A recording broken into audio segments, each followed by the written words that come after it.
What are you prepared to give? How much are you willing to give? How hard are you willing to push yourself to go further than you've ever gone? Every day, as we always say, is a new day. It's a new day because you were part of it. But what do you do with the day that you've been given? Are you going to continue to stay in this little bitty box that you're so used to being in, and you're so afraid to come out of that box, and you feel that, hey, coming out of the box is not something you're ready for? Let me explain something to you. You're never really going to be ready for anything unless you put yourself in a position to get ready for something that you've never done before.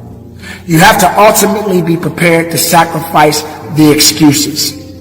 Give the excuses away. Get rid of them. Get rid of the doubt. Get rid of the fear. Get rid of the things that are holding you back. In working on your dream and doing your life work, you must be patient, persistent, and positive no matter what. I called John H. Johnson for 2.5 years to get in that magazine. The first time I called him, he wouldn't talk to me. Then I was persistent, trying to find out who knew him that could invite me there to meet him, or an opportunity to speak so that he could hear me. And I met a guy who worked for him. And I said, hey, I'd like to speak to you guys free. I just want to know, will he be in the audience? They said, yes, good. I spoke and I tried to tear the microphone up. And he said after I finished, hey, young man, you're quite impressive. I'm going to have my staff do an article on you.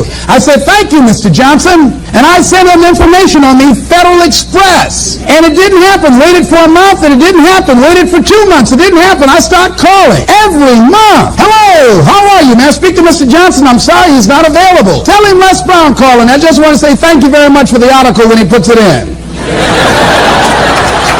I kept on doing it, kept on calling, sending new articles, sending new information on me, kept on upgrading the information on me, sending him thank you letters. Thank you, Mr. Johnson. I was always positive. I could have gotten negative saying, why did you lie to me? Why you didn't tell me you were going to put me in the magazine and you didn't do it? I could have got an attitude. Be positive no matter what. Because when you are negative, ladies and gentlemen, you're sending out negative energy and you're blocking your good. So don't send out any negative energy. Don't take it personal. I didn't care what he thought of me, all the staff, that I was a nuisance to them. They get paid to deal with people like me. I wanted to be in that magazine. They got a subscription of 1.7 million people. Ask me, do I care what they think about me? Any sensible, reasonable, intelligent person knows if somebody doesn't call you back after 2.5 years, they don't want to talk to you. Ask me, do I care about that? Results don't lie. I'm in the magazine. Hello, hello, hello. See, a lot of people have an idea or a dream and they give up on it. No, don't do that. Work your dream until it gets hot. Most things don't happen as soon as we think they should happen. The messenger of misery might drop in on you and say hello. Murphy's Law might come by and thump you on the head. Any number of things can happen to interrupt your flow. It's okay. Don't take it personal. Just acknowledge what's going on. It's called life, and keep on working on your dream. Continue to keep on knocking, because this is your life. This is what you love. This is your passion. Look at your life right now. If you want to keep on getting what you're getting, keep on doing what you're doing. You've got to be willing to change your ways. Your life is working. If you don't like what you have produced, you're a director, you're the star, you wrote this script, you produced this, whatever it is. If it's a hit, you produced it. If it's a flop, you produced it. Take ownership of it and decide to go back to the drawing board and rewrite the script that you are the star of. You have the power to do that. On this day, you can declare that I'm going to change. As you look back on your life, you can decide that I don't like what I produced here and I want higher ground. I want to begin to experience more love. I want to have more adventure in my life. I want something that gives my life a sense of meaning. When I got into comedy at 27, I had a turn back moment, man. It was the day I was going to quit. Because I had enough, man. I was living in this car for 3 years, man. I ain't got no money. And I was going to call my mom and dad and ask them, could I come home and just stay in the attic for about 4 months till I find a job. My father told me, you can't come back home. Once you leave my daddy's house, you got to figure it out. So I knew it was going to be hard. I just started crying. I said, man, I can't take this no more. I'm finna quit. I'm going to go call my daddy, just ask him, can I come home, man? I can't do this no more. So before I called him, I called the answer machine, and I got a message. And it says, Steve Harvey, this is Chuck Sutton from Showtime at the Apollo. We saw a tape of you. If you would come to New York Sunday night, this was a Thursday, come to Sunday night, we're going to put you on TV. Showtime at the Apollo, put me on TV. That was my dream. But I had a problem. I had $25 and I couldn't get to New York. How was I going to get to New York with $25? So I said, man, I went back in my car and I'm crying again. I said, man, God, I finally get a shot to get on TV and then I can't even go. I said, how could you do this to me? You know, I'm 30-something now, man. I've been waiting my whole life and you get me here? So I said, man, let me call this machine back and just see if he said this Sunday. And I called it back and it said, Steve, this is Chuck Sutton from Showtime at the Apollo. We have an opening for you Sunday. If you could get here, give me a call, let me know. We'd love to put you on TV.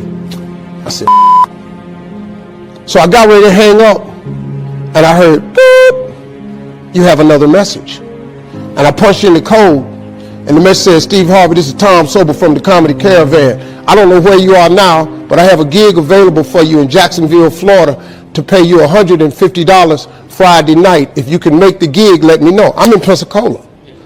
So I called Tom Sobel. He sends me to this gig to make $150. I go the next night, I make the $150, but I was so funny, the club owner said, if you stay the next night, I'll pay you another $150. I got $300. I called Chuck Sutton back at the Apollo and said, hey man, I just got this message. If you still got room for me in New York, I'll do it. He said, yeah, come on. So I went to Eastern Airlines, bought a round trip ticket for $99 from Jacksonville, Florida to New York, performed on Showtime at the Apollo, wrote the joke that made me famous. Mike Tyson hit his fighter Mitch Green in the eye and his eye started talking. And I wrote that on the way to New York. Got a standing ovation on the Apollo. I have been on television ever since that night right there.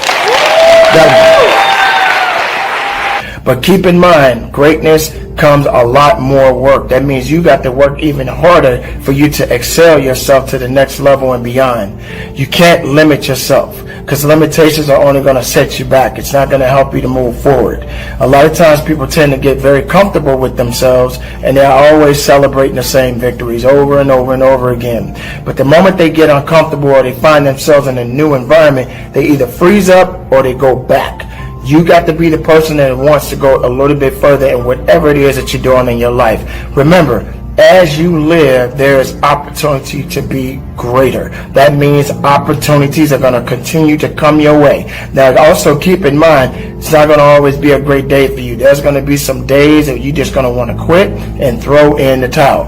I've been there. You've been there. We've all been there. But it doesn't mean that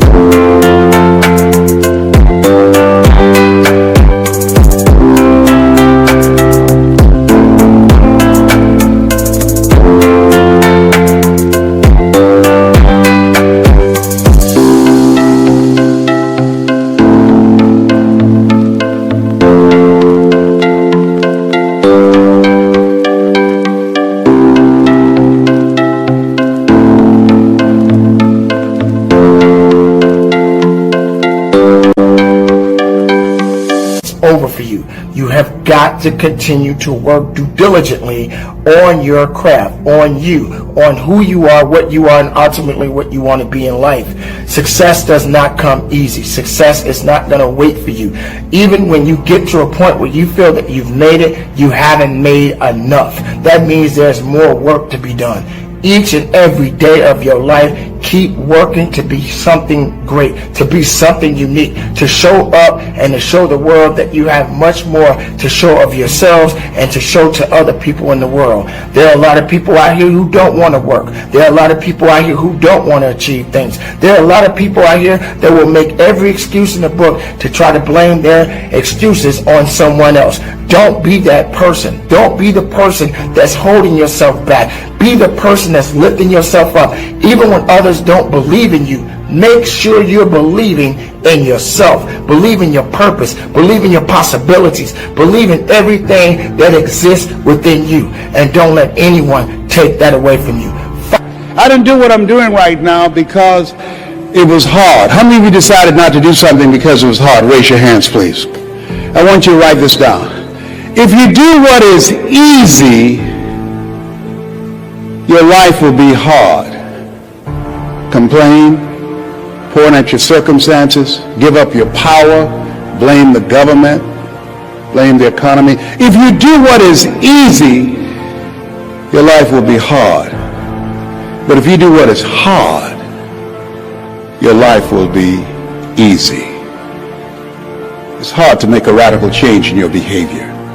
It's hard to take ownership.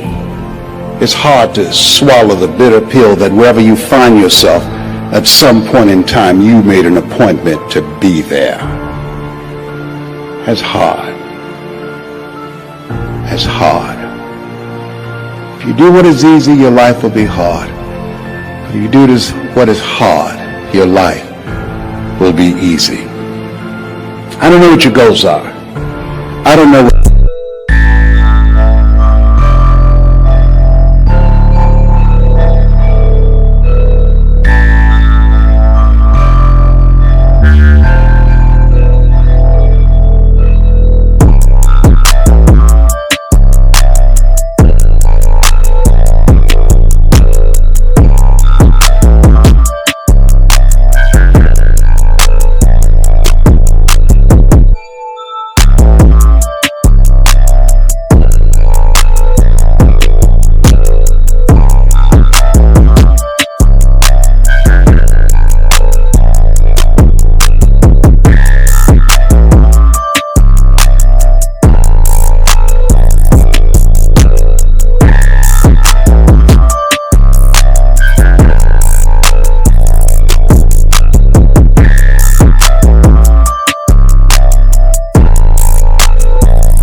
you want to do with your life.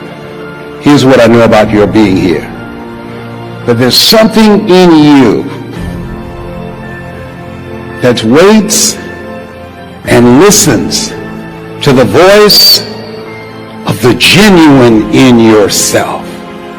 It will be perhaps the only guide you will ever have.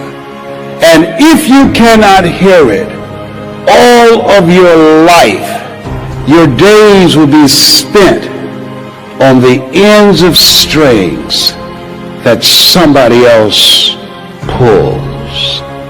And I submit to you, the reason that you're here is that in your heart of hearts you've said, I'm going to pull my own strings. I say to you, the reason that you're here is something about you that says, I'm going to control my own destiny. There's something about you that when you pointed your fingers at your circumstances, you realize you had three pointing at yourself.